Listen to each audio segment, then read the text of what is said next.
The Giver of Stars by Jojo Moyes. Alice Wright marries a handsome American fella, Bennett Van Cleve, hoping to escape her not-so-great life in England. But Bennett is from the Deep South, Kentucky to be exact. And this soon proves to be very claustrophobic for Alice, especially since not only is she living with her husband, but her husband's awful, awful father. So when a team of women is put together to gallop around the countryside on horses delivering books to the locals, Alice eagerly signs up.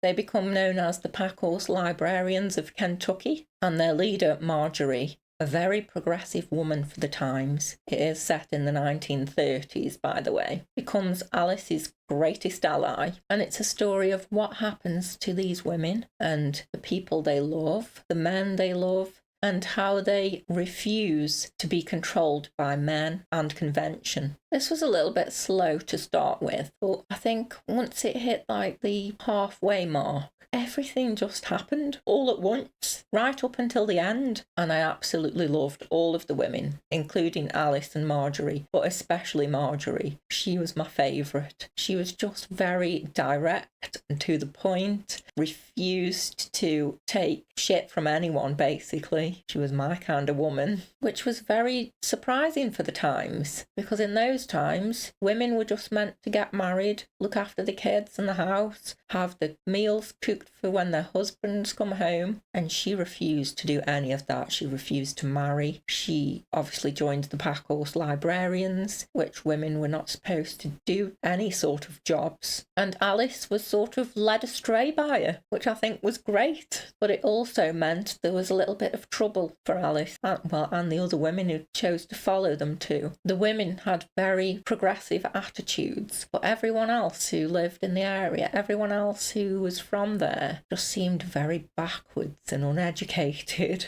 I mean, yeah, that probably would have been the case. It was a really good story. It was heartbreaking at times, but it was also very uplifting at times too. And also, I loved the Blue Book. I won't say much about this Blue Book, but yeah, Blue Book. And I would give it 4 stars, and I would recommend go and read it.